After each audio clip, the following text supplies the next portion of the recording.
A very good evening and a warm welcome to Personal Finance. I'm Gugulethu Cele.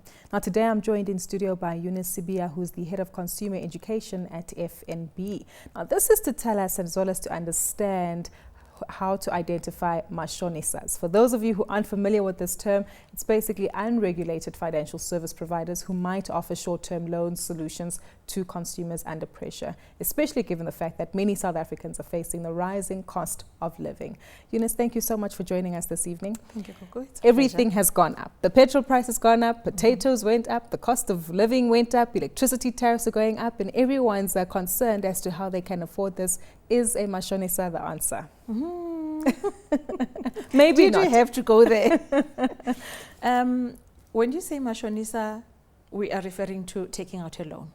So in financial terms, when you're under financial constraints and you cannot afford what you have right now, your commitments that you have currently with your income, it is not wise, it is not recommended for you to go take out another loan because you are adding onto this burden, that the financial burden that you already have. Exactly. So to your point, as to if you then decide to go somewhere, as to where you want to go, whether a Mashonisa, which in your opening you mentioned correctly that they fall under the unregulated pocket of microlenders, microlenders, or you opt to go to the regulated folk, which is your normal bank and other lenders. It is a choice that the consumer need to make, but before they make that choice, usually they're driven to the unregulated guys because they feel that the system for the guys that are regulated is too stiff, and therefore usually they get declined. But you get declined based on their scoring, based on affordability primarily and other factors. So if a bank, for instance, says, we feel we cannot lend you 10,000 Rand or 5,000 Rand. There's a reason. There's a reason, and I know this is not going to sit well. It is for your own good. Because otherwise you're going to be over indebted, you're going to be stretched, and inevitably you are not going to be able to pay that loan, to pay back the loan. So usually when you go to the unregulated guy, I'm told that their processes and requirements are quite relaxed, therefore they do lend out. But again, in the fear or prevention of you not paying, that is why their collection ways are what they are today. Exactly. They can take your bank card with your PIN number, they take your ID book, they know where you live, and all sorts of things that take place in that space. So if you are chasing flexibility, they charge interest rates higher, much higher, because they're not regulated. They can charge whatever they want. True. And the danger of that is that once you have taken that loan, because the repayments are high, you also are likely to not to be able to pay it back. 1, 2, it's not easy to come out.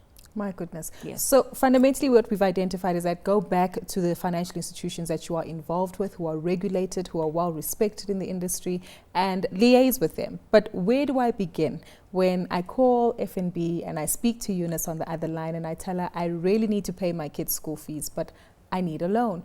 Are there options available, maybe short-term savings, or do I need to relook at my budget in order to actually get onto the right track to be able to afford the cost of living? You've said it.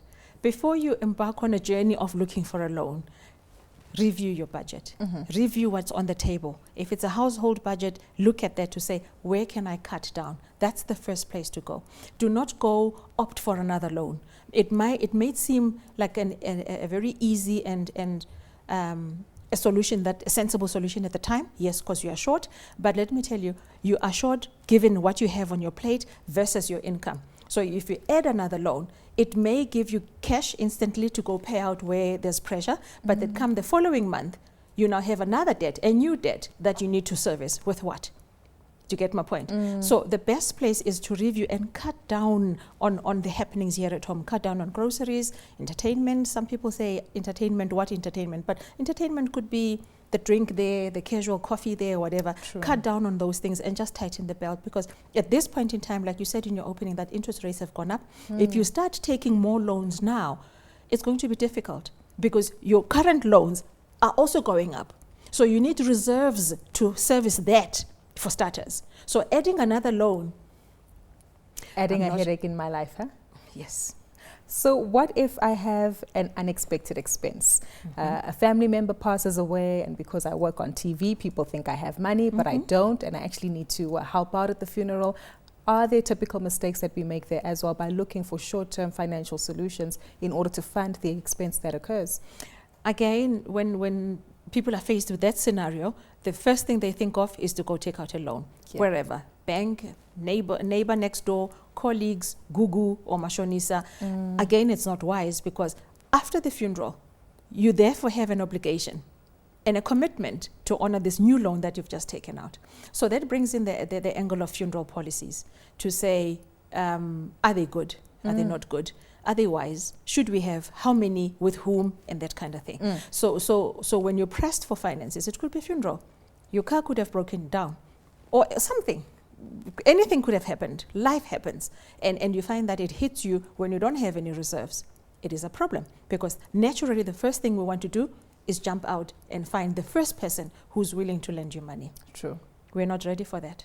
And the economic environment out there is not healthy for that scenario. So you'll be throwing yourself deeper and deeper into the jungle, unless if you have something lying very quick. Maybe you have an investment that's due, or you have a bonus at work that's due soon, so at least you can service, whatever. But not many people have that at their hands.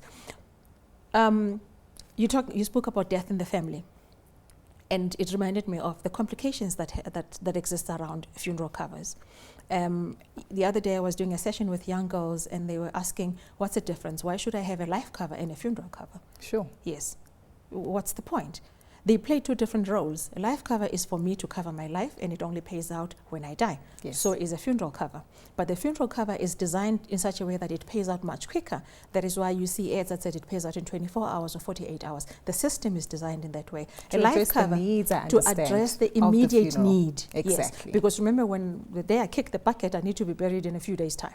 Okay? So the system is designed to cater for that need, and in that short space of time. That is why the covers will be, I think the highest now is around 60 or 70,000 rand. We keep upping it because of the need.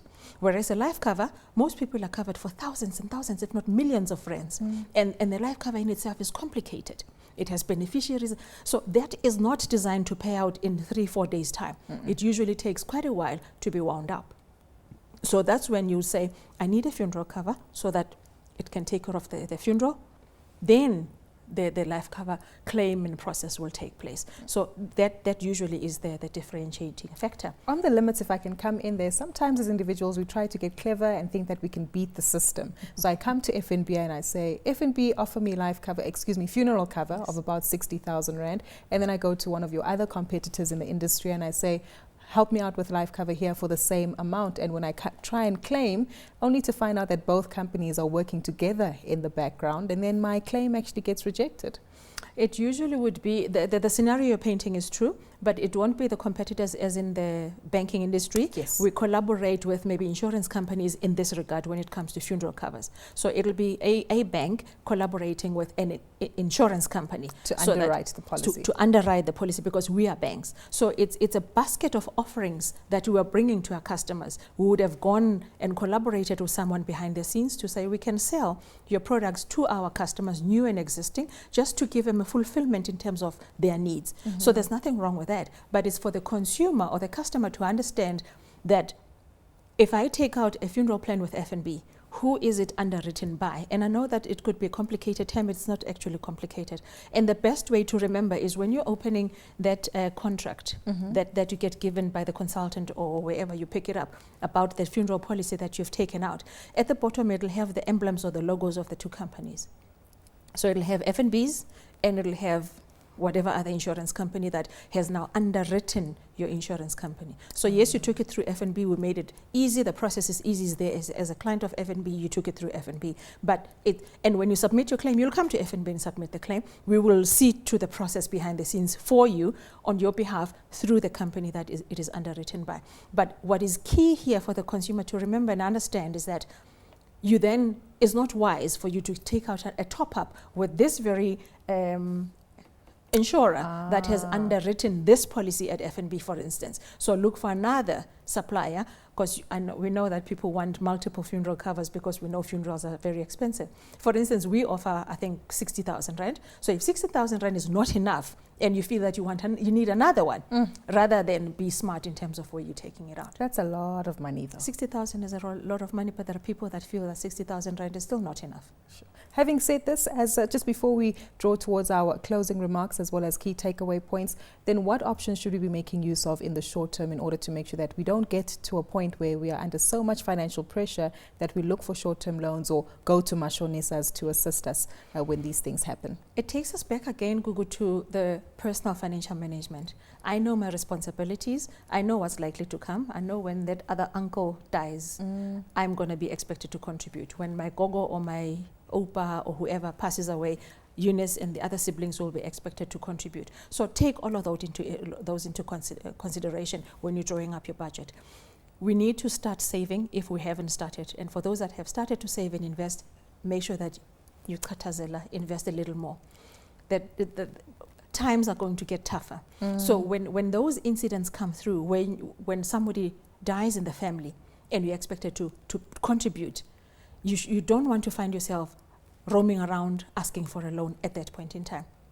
2016 is set to be a difficult year, and the tide is about to get rougher. So if you're going to find yourself borrowing now, it's going to be rough later in the year.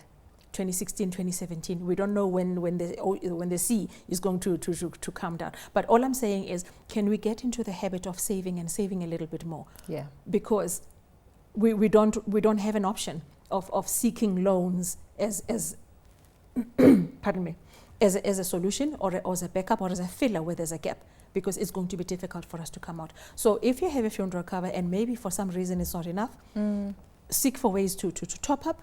Make sure that you can afford those installments, because you're going to be contributing for a very long time. Or start saving or investing elsewhere where you know that the returns are good. Should there be a crisis in the family or an emergency in the family, you then can tap into your reserves and help out. Precisely. But taking out a new loan, not an option right now. Not safe. Exactly. Thank you so much for the insights that you've given us this evening. We definitely have to wrap up the conversation here, even though it can go on for days. And I take it again, the one key issue is that if you do find yourself in trouble, speak to your financial advisor, speak to the financial services provider. We cannot emphasize that more enough, Gugu. Do not bury your head in the sand. It's not going to help. It's just going to make the situation even more complicated. Approach the lenders, be it the bank and other companies where you have loans or you're making repayments you have agreements with them. Rather approach and re-evaluate the agreement that you have. If it needs to be extended a little bit, let them extend a little bit. The extension lowers your premium, but remember that as soon as you extend and you lower the premium, the duration gets longer.